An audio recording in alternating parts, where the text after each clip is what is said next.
Hi friends, homely വീഡിയോസിലേക്ക് എല്ലാവർക്കും സ്വാഗതം. ഇന്ന് നമ്മൾ ഒരു വീഡിയോ ആയിട്ട് വന്നിരിക്കുകയാണ്.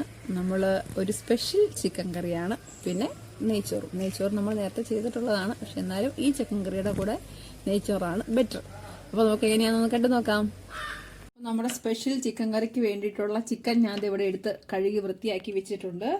അതിന് വേണ്ടിയിട്ടുള്ള കുറച്ച് ഇൻഗ്രീഡിയൻസ് ഞാൻ കാണിച്ചു തരാവേ. ഇത് വെളുത്തുള്ളി, ഇഞ്ചി നല്ലതായിട്ട് പേസ്റ്റ് ആക്കിയത്, പിന്നെ ഒട്ടും പുളിയില്ലാത്ത തൈര്, പിന്നെ കുറച്ചൊരു 10-15 എണ്ണം ഇല്ല, ഒരു 10-12 എണ്ണം കാണും. കാഷ്നട്ട് നല്ലതായിട്ട് ചൂടുവെള്ളത്തിലിട്ട് കുതിർത്തി വെച്ചിരിക്കുന്നതാണ്. ഇത് നമുക്കിനി പേസ്റ്റ് ആക്കി എടുക്കണം. നമ്മുടെ സ്പെഷ്യൽ ചിക്കൻ കറിക്ക് വേണ്ട ഇൻഗ്രീഡിയൻസ് ആണ് ഞാൻ ഇവിടെ എടുത്ത് വെച്ചിരിക്കുന്നത്. അതിനകത്ത് 1-2 ഐറ്റംസ് ഞാൻ ആദ്യം കാണിച്ചു. ഇനി അതിനകത്ത് വേണ്ട പൊടികളാണ് വേണ്ടത്. ഇത് കാശ്മീരി മുളക് പൊടിയാണ്, പിന്നെ ഇത് നമ്മുടെ മല്ലിപ്പൊടി, ഇത് കുറച്ച് ഏലക്ക പൊടിച്ചതാണ്, പിന്നെ മഞ്ഞൾപ്പൊടി, പിന്നെ ചിക്കൻ മസാല, അതുപോലെ തന്നെ പെരിഞ്ജീരകം പൊടിച്ചത്. പിന്നെ ഇതെല്ലാം ഞാനിവിടെ തന്നെ കഴുകി വറുത്ത് പൊടിച്ച സാധനങ്ങളാണ് കേട്ടോ. ഓക്കെ, നമുക്ക് തുടങ്ങാം. നമ്മളിന്ന് ഈ ചിക്കൻ കറിക്ക് സവാള വഴറ്റിയൊന്നുമല്ല ചേർക്കുന്നത്. ഇതുപോലെ ഫ്രൈ ആക്കി എടുത്ത സവാള നമ്മൾ മിക്സിയിലോ അല്ലെന്നുണ്ടെങ്കിൽ കൈ കൊണ്ടോ ഒന്ന് പൊടിച്ചാണ് നമ്മൾ ചേർക്കുന്നത് കേട്ടോ. വേറെ നമ്മൾ സവാള ചേർക്കുന്നില്ല, ഇതാണ് ചേർക്കുന്നത്. അപ്പോൾ നമുക്കിതിനകത്തേക്ക് കുറച്ച് വെളുത്തുള്ളി, ഇഞ്ചിയും കൂടെ ഉള്ള പേസ്റ്റ് ചേർക്കാം. ഇതെല്ലാം പച്ചക്കാണ് ചേർക്കുന്നത് കേട്ടോ. മഞ്ഞൾപ്പൊടി ഒരു 1/4 ടീസ്പൂണ്, മുളക് പൊടി ഒരു അധികം എരിവൊന്നും ഇതിനുണ്ടാവില്ല, അപ്പോൾ അതുകൊണ്ട്, പിന്നെ ഒത്തിരി എരിവുള്ള കറിയല്ല ഇത് കേട്ടോ. മല്ലിപ്പൊടി ഒരു 2 ടീസ്പൂണേ, 2.5 ഇട്ടാലും കുഴപ്പമില്ല. ഇത് ചിക്കൻ മസാലയാണ്, അപ്പം ഒരു 1.5 സ്പൂൺ ഇടുക. പിന്നെ പെരിഞ്ജീരകം പൊടിച്ചത് 1 സ്പൂൺ ഇടുക. പിന്നെ അതിനകത്തേക്ക് ഒരു നുള്ള് ഏലക്കാപ്പൊടി, ഒരു നുള്ള് മതിയേ. നമ്മുടെ കാഷ്യൂസ് നമ്മൾ അടിച്ച് ഇവിടെ മിക്സിയിൽ ഞാൻ എടുത്ത് വെച്ചിട്ടുണ്ട്, കുതിർത്തി അടിച്ച് വെച്ചിരിക്കുന്നത്. അതും കൂടി ഒഴിച്ചു കൊടുക്കുക. തൈര്, പുളിയില്ലാത്ത തൈര്, അതും കൂടി ഒഴിച്ചു കൊടുക്കുക. ഇത് നമ്മുടെ സവോള ഞാനിങ്ങനെ മിക്സിയിലിട്ട് അടിച്ചു വെച്ചിരിക്കുന്നതാണ്. കൈ കൊണ്ട് പൊടിച്ച് ചേർത്താലും മതി. പിന്നെ ഞാൻ എന്താണെങ്കിലും മിക്സിയുടെ ജാർ എടുത്തതല്ലേ എന്ന് ഓർത്തങ്ങ് പൊടിച്ചു. അതും കൂടി ഇട്ട് കൊടുക്കാവേ. പിന്നെ ഇതിന് ആവശ്യമായിട്ടുള്ള ഉപ്പും കൂടി, ഉപ്പൊക്കെ അവരവരുടെ ഇഷ്ടത്തിന് ഇട്ട് കൊടുക്കുക. ഇനി ഇത് നല്ലതായിട്ട് കൈ വെച്ച് ഒന്ന് തിരുമ്മി പിടിപ്പിക്കുക.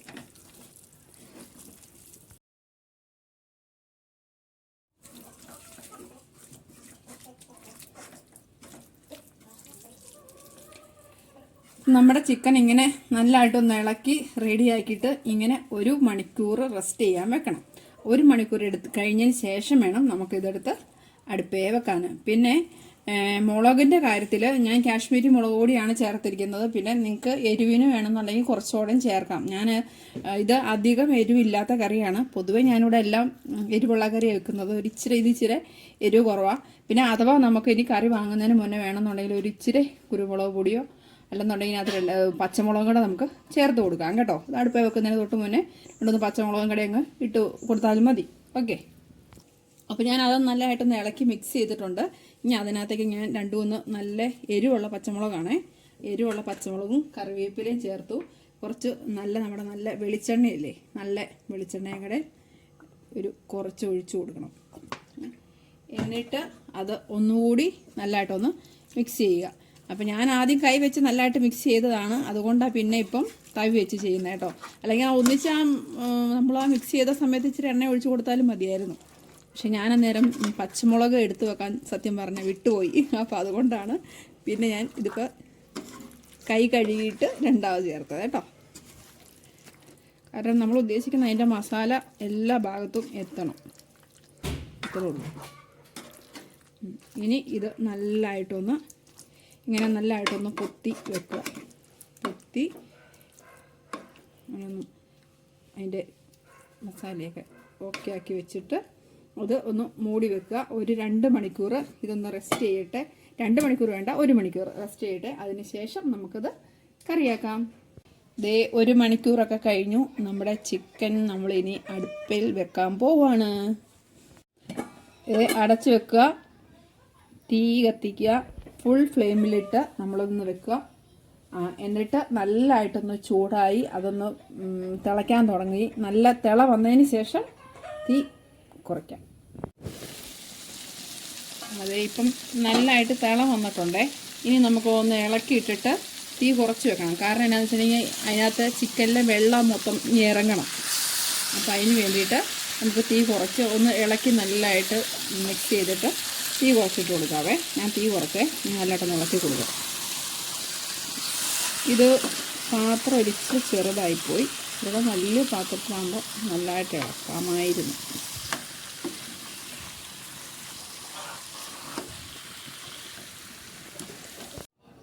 ഞാൻ മൂടി നല്ലതായിട്ട് ഇളക്കിയിട്ടുണ്ട്. ഇനി മൂടി വെക്കുവാണേ. എന്നിട്ട് തീ വളരെ കുറച്ചിടുക. നമ്മുടെ ചിക്കൻ കറി ഒന്ന് നമുക്ക് തുറന്ന് നോക്കാവേ. കണ്ടോ, ചിക്കനിലെ വെള്ളമൊക്കെ നല്ലതായിട്ട് ഇറങ്ങി വന്നിട്ടുണ്ട്. ഇനി നല്ലതായിട്ടൊന്ന് ഇളക്കി കൊടുക്കുക. ഇടയ്ക്കിടയ്ക്ക് ഒന്ന് ഇതുപോലെ തുറന്നൊന്ന് ഇളക്കി കൊടുക്കണം കേട്ടോ. അല്ലെന്നുണ്ടെങ്കിൽ ചിലപ്പം അടി പിടിക്കാനുള്ള ചാൻസ് കൂടുതലാണ്. അതുകൊണ്ടൊന്ന് ഇളക്കി കൊടുക്കുക. ദേ നല്ലതായിട്ട് വെള്ളമൊക്കെ ഇറങ്ങിയിട്ടുണ്ട്. കണ്ടോ, നല്ല ഒന്ന് ഇളക്കി കൊടുത്തിട്ട് നമുക്ക് ഇനി മൂടി വെക്കാം. ചിക്കൻ കറി ഒന്ന് തുറന്ന് നോക്കാം.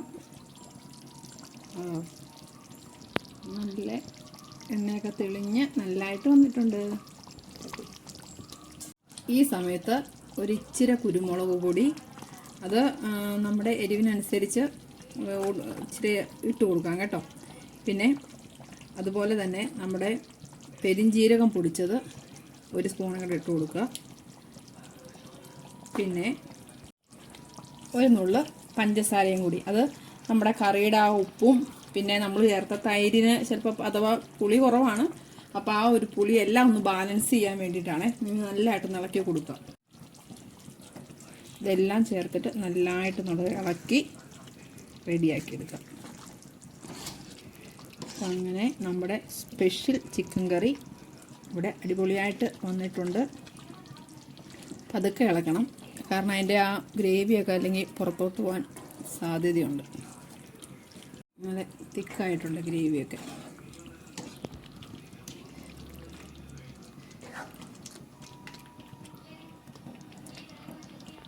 നമ്മുടെ സ്പെഷ്യൽ ചിക്കൻ കറിയുടെ കൂടെ കഴിക്കാൻ വേണ്ടിയിട്ട് ഞാനിവിടെ ഗീ റൈസ് ദേ റെഡി ആയിട്ടുണ്ട് കേട്ടോ. Okay, hello, hi. അപ്പം ഇനി ഒന്നുമില്ല, നമ്മുടെ ചിക്കൻ കറി ഇവിടെ റെഡി ആയിട്ടുണ്ട്. പിന്നെ എനിക്ക് വിശപ്പ് കയറി കാരണം ഞാൻ കുളിയൊക്കെ കഴിഞ്ഞിട്ട് ഇതേ നേരെ ഒന്ന് കഴിക്കാൻ വേണ്ടിയിരിക്കുകയാണ്. നമ്മുടെ ഗീ റൈസ് വിശദമായിട്ടൊന്നും കാണിച്ചു തരാൻ പറ്റില്ല. ഗീ റൈസിന്റെ വീഡിയോ നമ്മൾ നേരത്തെ ചെയ്തിട്ടുണ്ട്, പക്ഷെ അത് നമ്മൾ ബസുമതി അരി വെച്ചിട്ടാണ് ചെയ്തിരിക്കുന്നത്. ഇത് കൈമ അരിയാണ് കേട്ടോ. ഗീ റൈസിന് ഏറ്റവും നല്ലത് കൈമ അരിയാണ്. നല്ല സൂപ്പർ ഗീ റൈസും പിന്നെ നമ്മുടെ സ്പെഷ്യൽ ചിക്കൻ കറി, സലാഡ്, ഞാനിവിടെ ഉണ്ടാക്കിയ ഈന്തപ്പഴവും നാരങ്ങയുടെ കൂട്ടിയുള്ള അച്ചാറ്, പപ്പടം. ഓക്കെ, ഞാൻ ട്രൈ ചെയ്തിട്ട് ആക്കി പറയാം.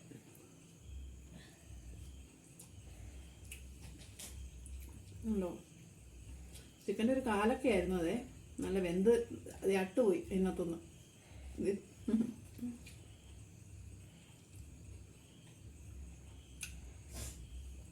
സൂപ്പറായിട്ടുണ്ട്. ഞാൻ എല്ലാം അങ്ങനെ കഴിച്ചിട്ട് ഞാൻ തന്നെ സൂപ്പറായിട്ടെന്ന് പറഞ്ഞാൽ ശരിയാകത്തില്ല. അതുകൊണ്ട് നിങ്ങൾ വീട്ടിലെല്ലാവരും ട്രൈ ചെയ്യുക. കുളി കഴിഞ്ഞിട്ട് വന്നതിൻ്റെ ചൂടും പിന്നെ മൊത്തത്തിലെ ഒരു ചൂടും ഉണ്ട്, അതുകൊണ്ട് വേർക്കുന്നുണ്ട്. അതുകൊണ്ട് ഞാൻ ഇതിന് പതുക്കെ കഴിക്കട്ടെ കേട്ടോ.